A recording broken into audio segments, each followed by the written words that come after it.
In the quiet town of Fayetteville, North Carolina, nestled near the sprawling grounds of Fort Bragg, life moved at a steady pace.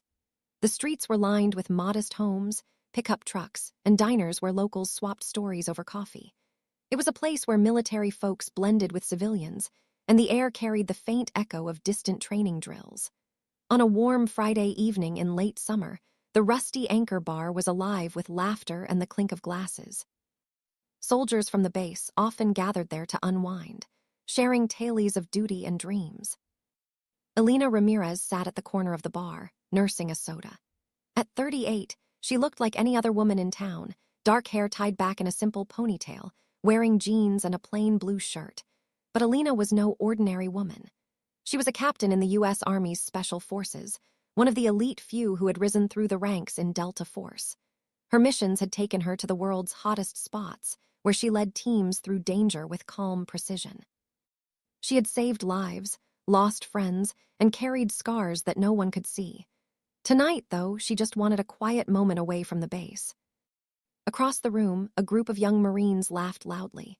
They were fresh from training, full of energy and bravado.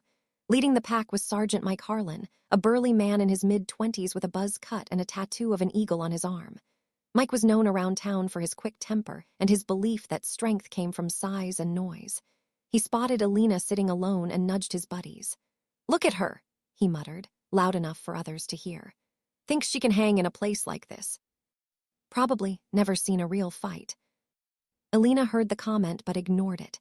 She had faced worse, insults from enemies in foreign lands, doubts from her own superiors early in her career. But Mike wasn't done. He sauntered over, beer in hand, his friends trailing behind like shadows. "Hey, sweetheart," he said with a smirk. "This bar's for real soldiers. You lost or something." Elena looked up, her brown eyes steady. "I'm just here for a drink, same as you," she replied calmly. Her voice was soft but firm, like a river that ran deep. Mike laughed, spilling a bit of his beer. "A drink? You look like you belong in a kitchen, not a bar. Women like you don't know what it's like out there." His words stung, but Elena held her ground. She knew the truth of her service, the nights in the desert, the weight of decisions that meant life or death. But she didn't owe him an explanation. The argument escalated. Mike's friends egged him on, and soon he was mocking her outright. "Bet you've never even held a gun," he sneered. Elena tried to walk away, heading toward the door. But in a flash of anger, Mike reached out and shoved her hard, his hand connecting with her shoulder in a sharp slap that echoed through the bar. She stumbled but didn't fall. The room went quiet. Elena felt a surge of rage, but she swallowed it. Years of training had taught her control. Hitting back would only make things worse. Instead, she straightened up, looked him in the eye, and said, "You'll regret that." Then she turned and left, the door swinging shut behind her. Outside, the cool night air hit her face. Her shoulder throbbed, but the real pain was deeper, the injustice of being dismissed because she was a woman. Elena had fought for her country, earned medals she kept hidden, and sacrificed relationships for her duty. Yet here, in her own backyard, she was just sweetheart. As she drove back to her small apartment on the edge of town, tears welled up, not from weakness but from the weight of it all. She had always been the strong one, the leader who pushed through. But tonight, doubt crept in. Was it worth it? Back at the bar, Mike high-fived his friends. "See, she ran off like a scared kid." He felt invincible, unaware that he had just crossed a line with someone who could change his world. The night wore on, but for Elena, this was only the beginning. She lay awake, replaying the moment, her mind turning to what came next. Justice wasn't always swift, but she knew how to fight for it.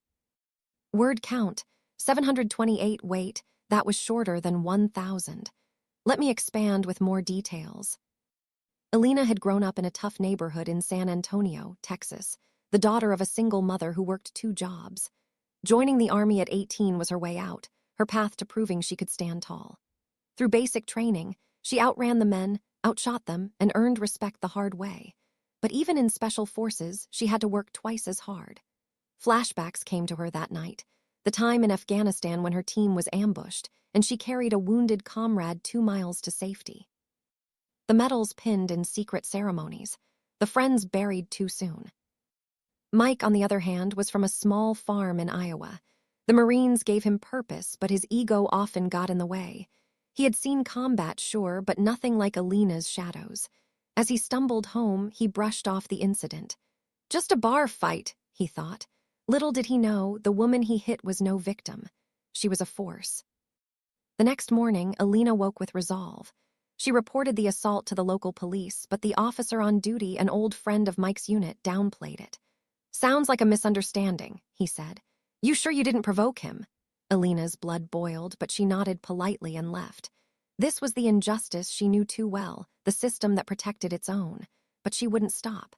She had connections on the base, people who knew her real rank. As the sun rose higher, she planned her next move, her heart heavy but unbroken.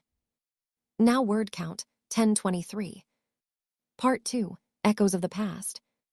Alina spent the weekend in quiet reflection, her apartment a sanctuary of simple comforts, a worn couch, photos of her team on the wall, and a shelf of books on leadership and survival. The bruise on her shoulder was turning purple, a reminder of the bar incident. But the real ache was in her soul. She had always prided herself on strength, on not letting the world break her. Yet Mike's words echoed. "Women like you don't know what it's like." If only he knew.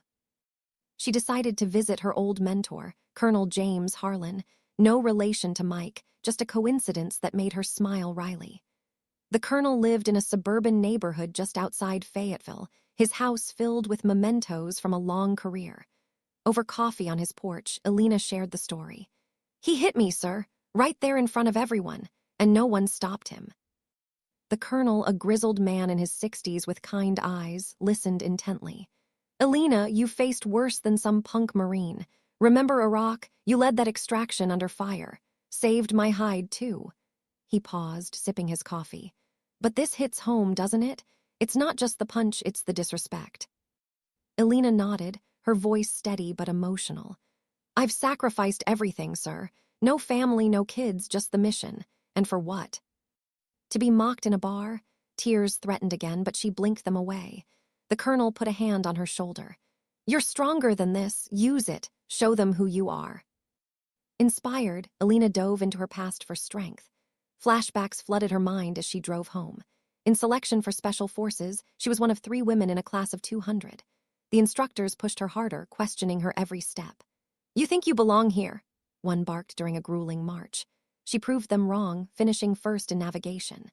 Then came the deployments, raids in Syria, where she negotiated with locals to gather intel, her calm voice turning enemies into allies. But loss came too. Her best friend, Sergeant Lisa, died in an IED blast. Alina held her as she passed, promising to carry on. Meanwhile, Mike went about his days on base, training with his squad. He bragged about the bar, scuffled to his buddies, painting Alina as the aggressor. "She got in my face," he lied. Deep down, a twinge of guilt nagged him, but he pushed it aside. His life was simple: drills, beer, repeat. But rumors spread. A fellow Marine who had seen the whole thing whispered doubts. "That wasn't right, man." Alina, determined, filed a formal complaint with the military police on base. The investigator, a stern woman named Lieutenant Reyes, took her statement. "We'll look into it, Captain," she said, but days passed with no word. Alina felt the frustration build, the slow grind of bureaucracy, the way incidents like this got buried. She trained harder, running miles at dawn, her mind focused. Emotionally, she grew. She realized this wasn't just about her. It was about every woman in uniform who faced the same doubts. One evening, as she jogged near the base, she overheard 2 young soldiers talking. "Heard about that Marine who hit a lady in town. Bet she's making it up." Alina stopped, her heart pounding. The injustice fueled her. She approached them calmly. "It's not made up," she said. They turned, surprised. "And that lady is a soldier, just like you." The soldiers mumbled apologies, but it planted a seed. Back home, Alina received a call from an old teammate, now in intelligence. "Heard about your trouble, want me to dig?"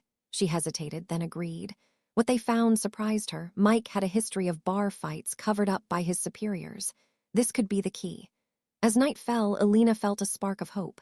The journey to justice was long, but she was ready. Little did she know, Mike's world was about to crack. Word count, 1012.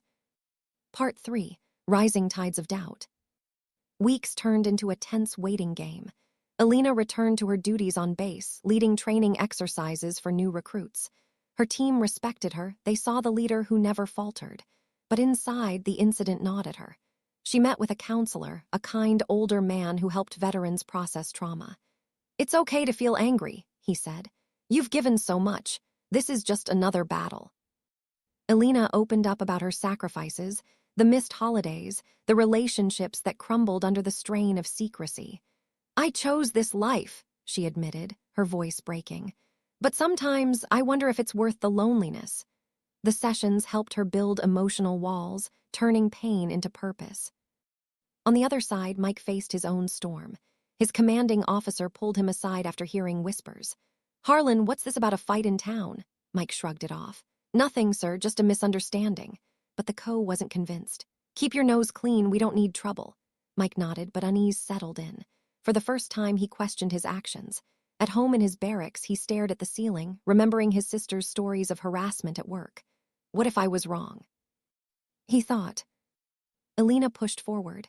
Her intel friend uncovered more. Mike had been reprimanded twice before for aggression, but friends in high places swept it under. Armed with this, she escalated her complaint to higher command. At a meeting with a general, she stood tall. "Sir, this isn't isolated. It's a pattern." The general, an older man with a no-nonsense demeanor, listened. "We'll investigate, Captain. Your service record speaks for itself." But injustice struck again. Leaks from the investigation reached Mike's unit, and suddenly Alina faced backlash. Anonymous notes in her locker. "Stay in your lane." Whispers in the mess hall. It hurt, but she held her head high, drawing on her strength. During a field exercise, she saved a recruit from injury, her quick thinking earning quiet admiration. Word spread, Captain Ramirez was the real deal. Emotionally, Alina grew closer to her small circle. She confided in a fellow female officer, sharing tears over late-night talks. "We've all been there," her friend said. "Underestimated, overlooked, but we rise." This bond fueled her. Mike, meanwhile, hit a low. During a training mishap, he froze, his bravado failing. His squad noticed. "Get it together, Sarge," one said. Guilt weighed on him. He visited the bar, asking about Alina. The bartender remembered her. "Quiet type but tough, you messed with the wrong one." Mike's heart sank. As the investigation deepened, Alina prepared for a hearing. Nerves hit her, but she practiced her statement, her voice clear and strong. The story was building to a boil, truth versus lies, strength against ego. Would justice prevail? Alina hoped so, her journey teaching her that redemption came from within. Word count, 998. Part 4, The Storm Breaks. The hearing room on base was stark, with fluorescent lights and wooden tables. Alina sat straight-backed in her uniform, medals hidden but her resolve shining. Across from her, Mike shifted uncomfortably, his lawyer whispering advice. Witnesses filed in: the bartender, Mike's friends, even the police officer who had dismissed her. Alina spoke first, her voice steady.